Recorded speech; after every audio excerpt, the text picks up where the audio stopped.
KLAUS LARRES joins us from the U.S. state of North Carolina. He's a professor of history and international affairs at the University of North Carolina at Chapel Hill.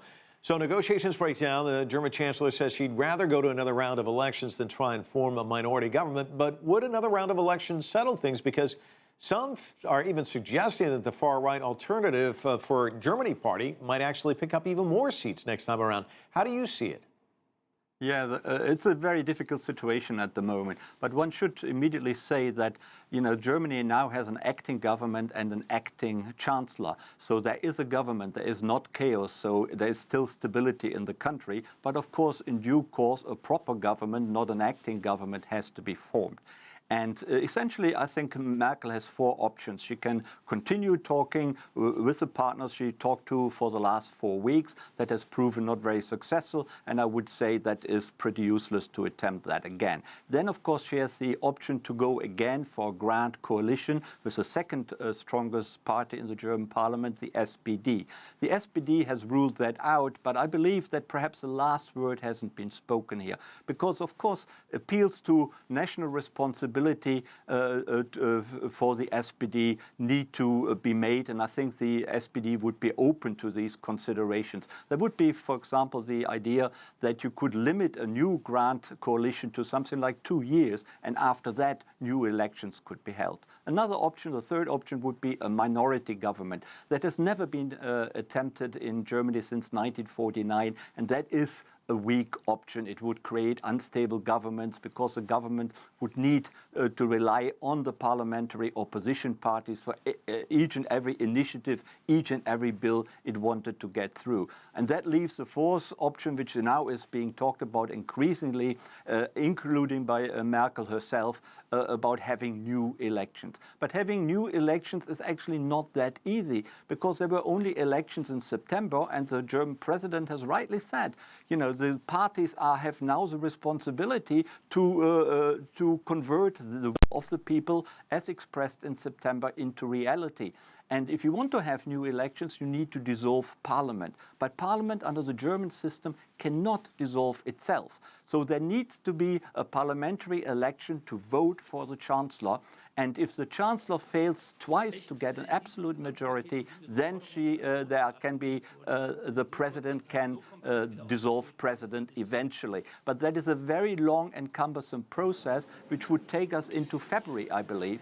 And I think at the moment that is being discussed. Well, KLAUS, it's interesting. Gave us the overview domestically, but one news story I read really put things in perspective in terms of what's at stake. The UK needs a strong Germany with Merkel at the helm as a reliable partner for Brexit. France needs the same for proposed changes to the European Union. Spain, of course, wants it for halting Catalan independence. So instead, they're seeing uncertainty. So this really has a ripple effect beyond the borders of Germany, doesn't it?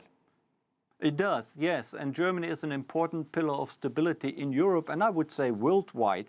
But on the other hand, of course, there is still a government. It is the old government which is continuing to function, with Merkel as the chancellor, the acting chancellor, and Sigmar Gabriel as the acting foreign minister. So there is not a vacuum in German politics, but of course an acting government is weaker than a proper elected government. So it has repercussions for Europe and for global politics, but perhaps not as profoundly as some commentators want to make us believe. Some analysts say they fear in Europe, I should say, is that there's a post-Merkel era just about ready to begin. You don't see that, though. I mean, if the SPD insisted on forming a grand coalition, but only without Merkel, then I can see that Merkel may in the end have to retire. But she is a very strong national leader. Her own party supports her strongly. And so for the time being, I can't see that Merkel will be forced into retirement.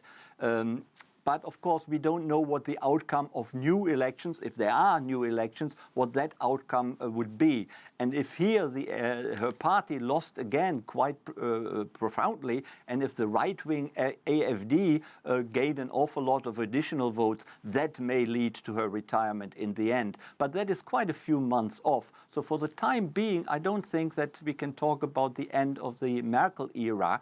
It is a possibility in a few months' time time, but I wouldn't exclude her stamina and her skills as a negotiator. She has been in power since 2005, and she has been proven to be a very skillful negotiator and a very skillful politician. So I can see that it will not be easy to retire her and to replace her with someone else. And also in her own party, there's no one waiting in the wings. There's no clear competitor, no clear rival who could easily replace her. She has made sure in the end, you can say, that all the competitors have really vanished and that she is the undisputed leader of her own party. And also, I think the German population still is largely in support of Angela Merkel, as she has proven a very successful leader. And of course, the country is undergoing an economic boom, and any leader who happens to be in power at that time always gets the credit for having brought that about, whether or not that is correct. Yeah. So I think at the moment, Merkel is